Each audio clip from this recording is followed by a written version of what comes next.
Double kill. The Halo series has always been evolving, and even more so since 343 took over the franchise.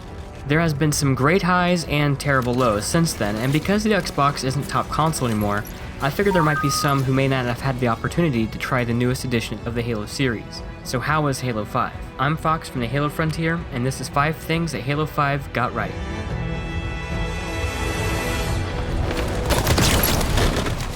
A Halo game has never been as fast-paced as Halo 5, and without tight controls, Halo 5 would have fallen apart pretty quickly, and that could have been it, the end of Halo. I'm going to start this list off with something I think everyone can agree with.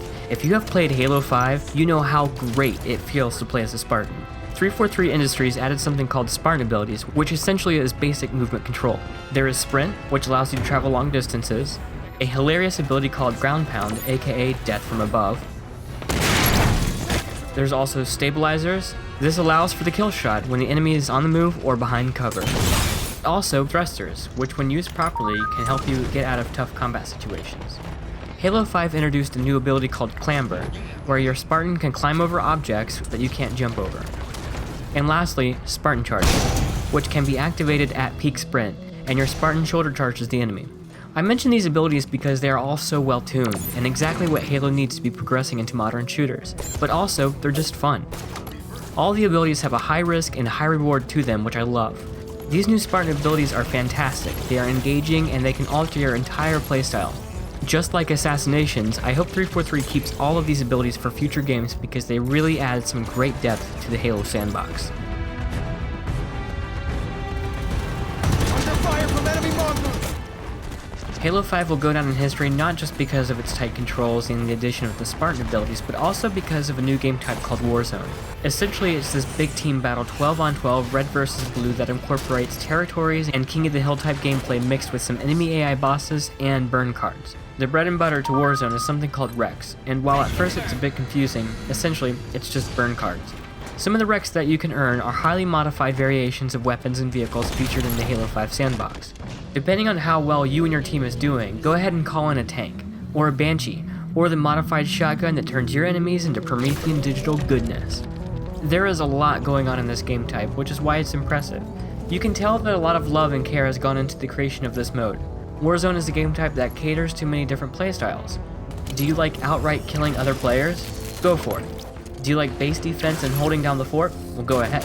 Or do you prefer to drive your friends around on the Warhog, killing enemy bosses? Well, you can do that too. There is lots to do, lots of crazy big team battle-like gameplay going on here. It's not perfect, but it's a great addition to what will most likely be a continuous feature for the Halo games going forward. Big General takedown. A lot of people say the campaign is the weakest part of Halo 5. I'm not going to argue that, but Halo 5 does some pretty interesting things in the campaign that I think people should celebrate. I found this game to be less repetitive than its predecessors. I think the missions are varied in gameplay, and some of them just have jaw-dropping moments that is on par with previous Halo games. There's actually a lot of locations you will visit, new and old characters to interact with, and a massive weapon sandbox that is masterfully crafted for certain combat situations. 343 added a revive mechanic that doesn't necessarily change the core gameplay of traditional Halo. I played Halo 5 with 3 friends on Legendary, and running back and forth trying to revive each other while fighting off enemies added a new layer to the campaign that I had a lot of fun with. Another great thing about the campaign is the levels and gameplay was designed around Spartan abilities. This means there are multiple ways to approach encounters as well as traversing the maps. Oftentimes, I would spend way too much time hanging back, listening to the great music and exploring gorgeous landscapes. There are a few levels in the campaign that aren't focused on combat at all. Your weapon is holstered and you're free to explore certain areas. I loved this.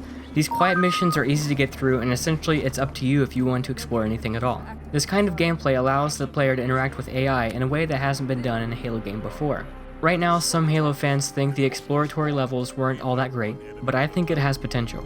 I know who you are.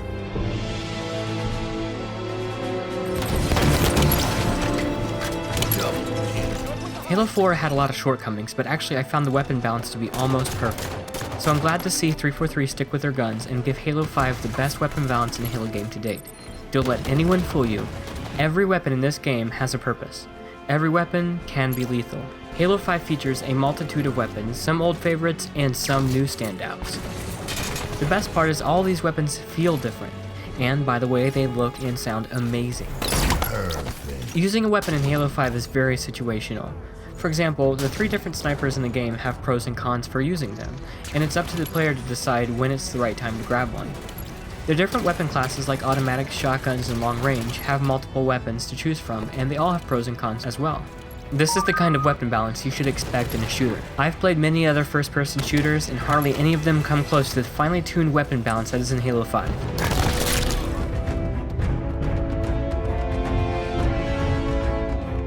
The Halo 5 community right now is experiencing a kind of renaissance, something we really haven't had since the days of Halo 3.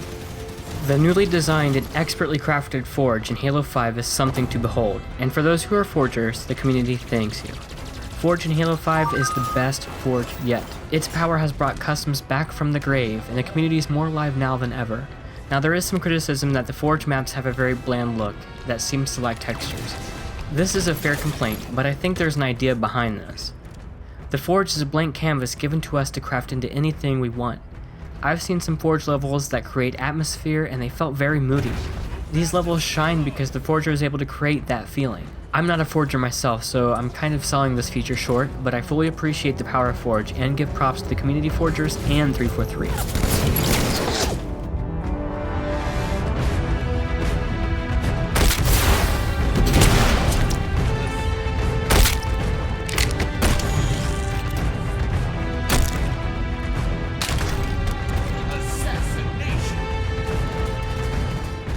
There are many other great things that can be said about Halo 5, and this is just a condensed list that I think makes the game shine. In addition to this list, I'd like to add that Halo 5 has phenomenal music, the sound effects are perfect, the game is constantly being updated, and the community is active. Furthermore, there's tons of wrecks to collect, and there's monthly rank resets. If you haven't tried Halo 5, it's time to give it a shot. Leave a comment below if you've played Halo 5 or if you have questions about the game.